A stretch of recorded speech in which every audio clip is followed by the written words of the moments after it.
I was born and raised in Franklin, Tennessee, and in terms of my Nashville connections, 80% of my educational training took place in Nashville and at Vanderbilt and Meharry Medical College.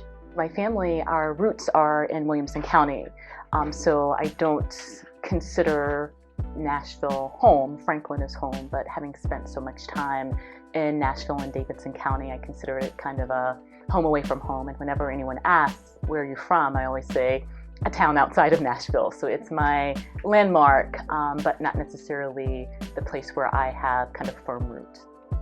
In Middle Tennessee, I mean, we can trace our ancestors to, the first census where Negroes were counted, so in 1870. But to go back, I mean, I have the sense that we've been here on plantations for a very, very, very, very, very long time.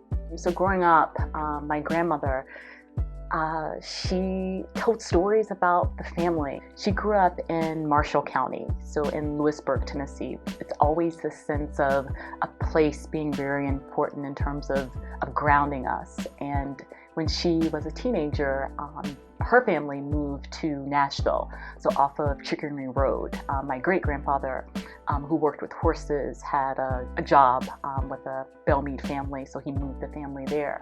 In terms of my grandfather's side of the family, which is where the Fort Negley connection comes into play, I mean, that's a history that my grandmother kind of filled in the details because my grandfather died when I was maybe 5 or 6 years old. But she was also the rememberer of his family's history. And those are kind of the stories that I always remember, is that she was so proud of being from Lewisburg, being from Marshall County. So there's this sense that, place and memory has just always been alive in my life. Our family history was important, something to be kept and remembered and passed on. And from there, it just kind of grew and always made me wonder more about my family, more about our history, and also how our history kind of fit in the larger history of where we were. I really had no idea until, Fort Negley became an endangered site. And until we kind of connect the dots, thanks to Twitter, that our ancestors worked in terms of building the fort. I remembered seeing something in a retweet about Fort Negley Park. And I was like, well, that's kind of cool and interesting. They're doing these names. I don't know what any of this means, but let me investigate. And so I did some digging and found out that, each of the names was being tweeted. And so I was like, well, the least I can do, the very least I can do to honor these men and women is to read each name and to like them. So one day in, I guess, September, I see Ruffin Bright. I see Egbert Bright. And I'm thinking, those names sound familiar to me. So I took pictures, screenshots of the tweets and sent them to my aunt. And she was like, oh, yeah, we do have a Ruffin and an Egbert in our family tree. And she showed me, the kind of line to get to them. And from there, it became this adventure of kind of rediscovering myself by discovering Ruffin and Egbert.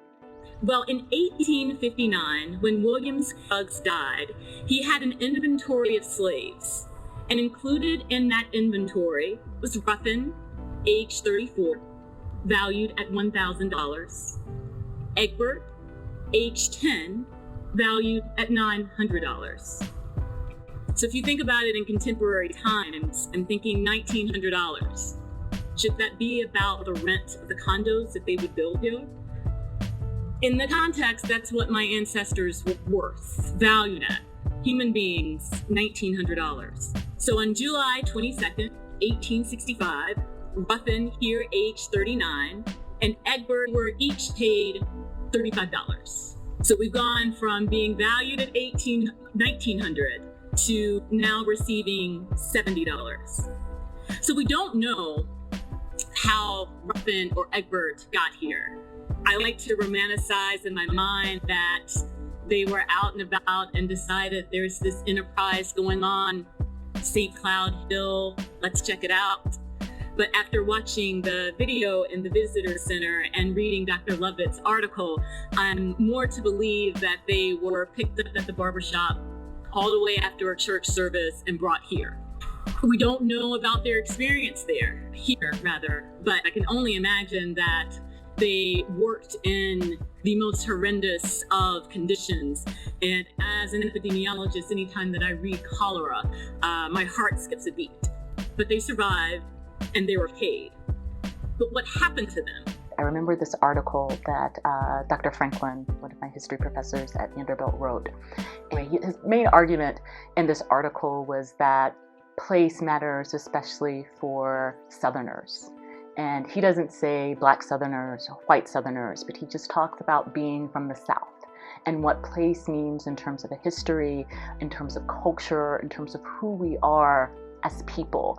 And I can't get that idea out of my head as I think of Fort Negley, because now it is an actual physical place that grounds me not just to Williamson County and Franklin, but to this other site that is now so tied into my family's history, and also connects me to a city where, again, all of my education is from this place. And so it's very much that, Fort Negley is a bit of the glue that connects my story together. So we know that Ruffin married a Jane Scruggs. They had 9 children. We know that in the 1870 census, Ruffin is listed as age 48 and a Black farmer, and Egbert 21 and at home.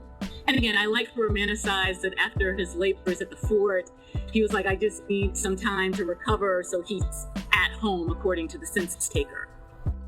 In 1880, Ruffin and Egbert surface again, both listed as farm laborers. So I asked my aunt, trying to figure out, what can we take away from Ruffin and Egbert being these farm laborers? And again, I romanticize that they have worked a plot of land. Perhaps it's a plot of land that's still in our family on Hillsborough Road. But more than likely, they were sharecroppers. Again, worth $1,900, paid $70.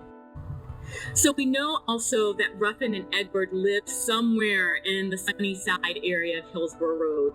And again, my great-grandfather referred to it as a hollow.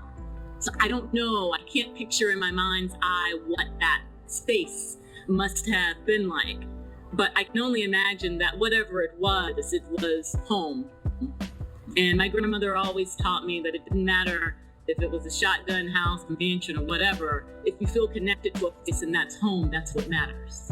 So I take from that somehow Ruffin and Egbert were able to build lives, build families, pass on traditions. So Egbert surfaces again in 1910, and here he's 63 and a farmer. And that's where our trail goes cold for Egbert. And again, I think about Ruffin, I think about Egbert, and I think about this place. I was talking with my parents just yesterday and telling my dad about, this talk, and he couldn't make it today, but he just casually mentioned, newsflash, like, oh yeah, by the way, I worked when they were constructing Greer Stadium because he's a construction worker. And I'm like, are you kidding me? So I've got, 2 great and 3 great grandfathers who built Fort Negley. And my father was involved in some capacity building the stadium. And until October, I'd never been here.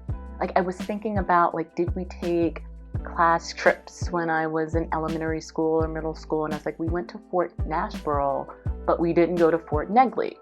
And then I read Dr. Bobby Lovett's piece about the history, and it makes sense because growing up in the 80s, this place was even more forgotten than it is now. So I can't imagine, an elementary school teacher saying, let's take the kids to Fort Negley and also tell this kind of contested history about the place. So coming in October and being here, it was a quiet Friday morning, probably around 7:30, so there weren't a lot of people around, and to feel kind of the stillness of the place and just to look to see the beauty in it. And it's not a lot there, but what is there has been so carefully preserved, and to walk around and read the signs and just think about what this place means in the larger story of Nashville, of Tennessee, of this nation. I mean, I was really inspired, and just thinking about how important this place is, and also noticing that there was a lady walking her dog, there were people jogging. I mean, there were people using this park in a way that I'm not sure it ought to be used, right? Like, I can't imagine the battlefields in Franklin that someone would dare think to walk their dogs there. But for Fort Negley, it's like, it's an open green space, why not? So also thinking about kind of that juxtaposition. I pay attention to a lot of the contemporary discussions about race, about the Civil War, about being in a Black body in the United States at this moment. And all of the stories that I read are never separate stories. They're always a story that starts with a we, and in that we, somehow we get to an I and a you. History doesn't go away. Like, it's not like, a chapter book that once you finish the story, it's like, oh, okay, well, that's done. Let's pick up the next book. Like, no, all of that is kind of tied together and plays out in contemporary times. And so I think to remember, to preserve, has to be a very integrated, a very cohesive story that takes into account all of the voices so that everyone can see themselves here. For me, it has to be a story of the Black bodies who worked, who died, who suffered. It has to be the story of the Union officers. It has to be the story of all of these actors, because they played a role, and it can't be, a singular narrative, because as we know, life is not one-dimensional. So there's no way that we could expect that the story that we tell about Fort Negley to just be about my ancestors, right? I mean, because that cheapens the story and only makes it of interest to my family. It has to be about, in my opinion, how what was done at that fort at that moment connects all of us together. And again, what was done kind of carries into where we are today. I went to visit my aunt yesterday, and she lives near Carton Mansion. And so I was thinking about all of that work that has been put into place to preserve the battlefield, to preserve the house. I'm thinking about living in Washington, D.C. and knowing just what history means in that city in terms of monuments and sites, and again, what we choose to remember. It's thinking about what gentrification means. It's thinking about the value that we place on history, whose stories are remembered, why are they remembered, who gets forgotten, vulnerable people, like all of these issues of social justice, all of these issues of environmental space, of what kind of history really means in brick and mortar green space. Like all of that comes to play. And on the side, I've got this personal dialogue going along. So there's a lot for me in Fort Negley that I don't know that others in the city can connect to, but I hope that they can see themselves in Fort Negley just as I do. I've never thought of myself as being a true activist. Like I'm the silent type who will tell you my opinion if you ask, but not one to kind of publicly make it known. But there was something about Fort Negley and reading what was going on, knowing that my family is connected here, that made me want to channel my inner Ella Baker and do my part. And I just think that that again speaks to what this place means, just all that's kind of packed into the story of a fort. Thinking of people who were valued as the price of rent in Nashville now, thinking of all of us as we stand here remembering them. And I'm left to give a pause and to think about what we all can do in big and small ways to tell the story. So I'm telling the story by learning about my ancestors, sharing it with you, but I hope that you'll find something here that you'll take back and tell to someone. I think that for me to preserve the site, it has to be really integrated into the life of the city. It can't just be kind of some place that's just on a map with a little star, and if you're interested, you go check it out. But the story ought to be kind of woven into the story of who the city is. Nashville is Fort Negley. Fort Negley deserves that attention, and again, to be a part of the story. Whenever anyone asks about Nashville, Fort Negley ought to be in their top 5 facts that they share. I honestly believe that if Ruffin and Egbert can survive what could have best been imagined as hell on earth, to have families, to have children, to build a community, to do the work that any citizen was called to do, then what can we do? And can we do more to save this place? Thank you.